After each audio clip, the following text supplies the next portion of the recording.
26 जनवरी 15 अगस्त आते आते आसमान में हर तरफ हेलीकॉप्टर और प्लेन्स नजर आने लगते हैं। उनकी गड़गड़ाहट से सारा माहौल गूंजने लगता है। देशभक्ति का जज्बा जो यूं तो हर दिल में होता ही है, पर जिंदगी की उलझनों में कहीं दब सा जाता है, वो भी ऐसे माहौल में शिद्दत से उभर आता है। जबान पर खुद ब खुद देशभक्ति के गीत आने लगते हैं।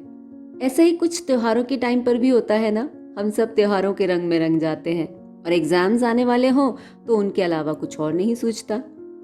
हम सब पर कितना असर पड़ता है ना, हमारे माहौल का, विचारों का या सोहबत का।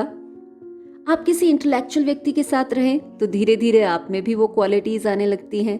किसी अक्खड़ या गुस्से वाले इंसान के साथ रहें तो आपका व्यवहार भी वैसा ही होने लगता है। हंसने हंसाने वालों का साथ आपको खिला खिला रखता है तो उदास तबीयत के लोग दूसरों को भी उदास कर देते हैं। और तो और हम जो पढ़ते हैं, देखते हैं, सुनते हैं, उसका भी हम पर गहरा असर पड़ता है। तभी तो कोई ट्रैजिक फिल्म हमें उदास कर जाती है और कॉमेडी सीन हैप्पी। यानी ये सिर्फ कही सुनी हुई बातें नहीं है, बल्कि सच में माहौल, संगत और लोगों का असर पड़ता है। हालांकि बहुत से लोग ये नहीं मानते हैं। उन्हें लगता है कि उनका असर दूसरों पर पड़ता है, वो किसी के प्रभाव में नहीं आते।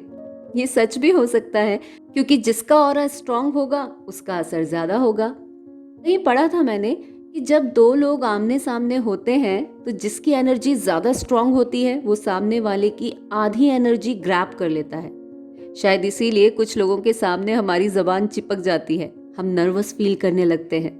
वहीं कुछ लोग ऐसे भी तो होंगे जो हमारे सामने नर्वस हो जाते हैं।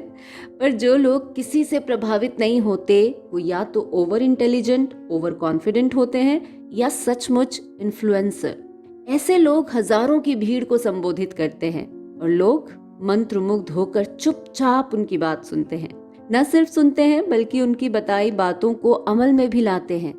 कभी कभी तो लोग आंख मूंद कर उन्हें फॉलो करते हैं, बगैर अपना दिमाग लगाए, बगैर ये समझे कि सामने वाला जो कह रहा है उसमें कितनी सच्चाई है और उसके दिखाए रास्ते पर चलकर आखिर वो कहाँ पहुंचेंगे। लेकिन यही तो इन्फ्लुएंसर की खूबी है कि वो इस तरह से अपनी बात कहता है कि लोग चकित हो जाते हैं, उसके प्रभाव में आ जाते हैं। और जब हम पर किसी का गहरा प्रभाव पड़ता है तो हम उसकी बातों पर डाउट नहीं करते, उससे प्रश्न भी नहीं पूछते।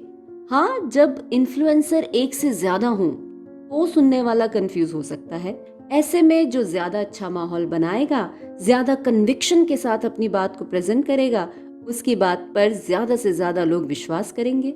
यहाँ वही फर्क है जो किसी ढाबे के खाने और 5 स्टार होटल के खाने के प्रेजेंटेशन में होता है। खाने का टेस्ट कैसा है, कितना हेल्दी है, ये बात तो बात की है, पहले तो आंखें उसे देखती हैं और मोहित हो जाती है। दरअसल दिमाग जो देखता और पढ़ता है, जैसा सुनता है उसी दिशा में सोचने लगता है, या कहें कि जैसा दिखाया, सुनाया, पढ़ाया जाता है वैसा ही हम देखने, सुनने और समझने लगते हैं। अंगूर फिल्म याद है आपको? उसमें संजीव कुमार का एक किरदार हर वक्त जासूसी नॉवल पढ़ता रहता था और हमेशा ही उसे दाल में कुछ काला नजर आता था। जब लोग बीमारियों के बारे में पढ़ते हैं तो उन्हें खुद में वैसे ही सिम्टम्स नजर आने लगते हैं। शायद इसीलिए आजकल पॉजिटिव थॉट्स और वीडियोस का चलन जो है वो बढ़ गया है। हमारे आसपास ऑलरेडी इतनी नेगेटिविटी है कि अगर हम कुछ नेगेटिव ही सुनेंगे या देखेंगे तो सोचिए दिमाग पर उसका क्या असर होगा। इसीलिए तो सलाह दी जाती है कि कम से कम सुबह सुबह न्यूज़ ना देखें, खासकर ब्रेकफास्ट के टाइम पर। खाना खाते हुए हत्या, मारधाड़, झगड़ा, बहस देखेंगे तो उसका असर उस खाने पर भी नेगेटिव ही पड़ेगा। तो शरीर के साथ साथ दिमाग को भी हेल्दी डाइट दे ताकि जिंदगी हेल्दी रहे, आपका ऑरा हेल्दी रहे और आपके आसपास का माहौल भी हेल्दी रहे।